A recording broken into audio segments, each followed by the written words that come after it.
Hello students, twelfth accountancy में साझेदार की निवृत्ति या साझेदार का रिटायरमेंट जब होता है तो हमें नया अनुपात निकालना पड़ता है और प्राप्ति अनुपात निकालना पड़ता है। तो उसी से रिलेटेड हम क्वेश्चन देख रहे हैं।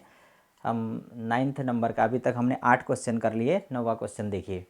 जयंत, कार्तिक और लीना ये 3 पार्टनर है एक फर्म में और उनका प्रॉफिट शेयरिंग रेशो है 5:2:3, 5:2:3। कार्तिक का देहांत हो गया।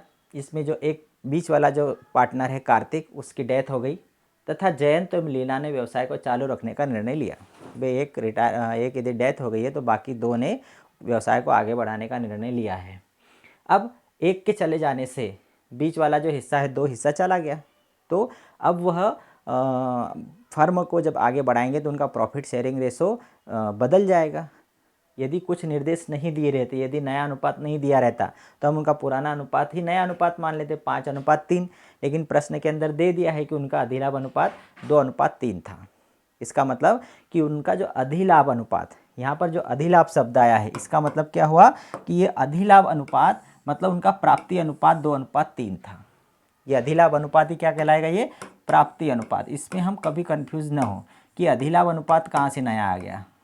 अधिलाभ अनुपात मतलब प्राप्ति अनुपात, कि उन्होंने जो कार्तिक का हिस्सा, ये जो 2 हिस्सा है इसको उन्होंने 2:3 में प्राप्त किया। चलिए इसको हम करते हैं जयंत, कार्तिक और लीना। ठीक है, तो 3 पार्टनर हैं। सबसे पहला है जयंत, कार्तिक और लीना, ये 3 पार्टनर हैं। इनका प्रॉफिट शेयरिंग रेशो है 5:2:3, ये इनका है। अब इसमें से जो कार्तिक है उसकी डेथ होने से फर्म से अलग हो गया। अब कार्तिक का जो हिस्सा है उसे जयंत और लीना ने किस अनुपात में लिया है? 2:3 में लिया है। तो यहाँ हम लिखेंगे 2:3। अब हमें क्या करना है?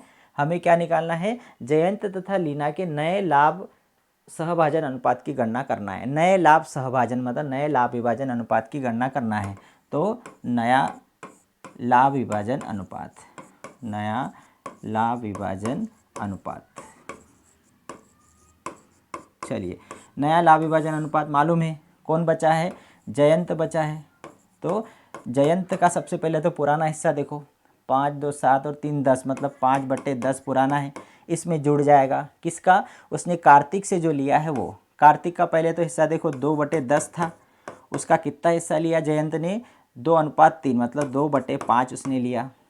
ठीक है, इसी प्रकार से कौन है? लीना। तो लीना का हिस्सा कितना है? 3/10 है फर्म में पुराना। अब उसमें कार्तिक का हिस्सा जुड़ जाएगा। कार्तिक का हिस्सा 2/10 का लीना ने कितना लिया? 3/5 लिया है। ठीक है, अब इसको हल निकाल दो। 5/10 प्लस 2 दूनी 4 और 10 50। ठीक है, इसी प्रकार से इसका होगा 3/10 प्लस 2 तिया 6 और 10 50। इसको हल करेंगे 50 आएगा इसका, 5 25 और 4 कितना हो गया? 29/50। इसी प्रकार से इसका आएगा 50 एलसीएम, तो 5 तिया 15 और 6 21/50। तो न्यू रेशो क्या आ गया? यहाँ पर लिखेंगे हम 29/50 और 21/50, या इसको हम किस प्रकार से लिख सकते हैं? 29:21। ये उनका क्या आ गया? प्रॉफिट शेयरिंग रेशो आ गया, ये वाला 29:21। ठीक है, वेरी सिंपल था। जैसे हमने पहले वाले क्वेश्चन किए इसी टाइप का ये क्वेश्चन था। ठीक है, कंप्लीट हो गया।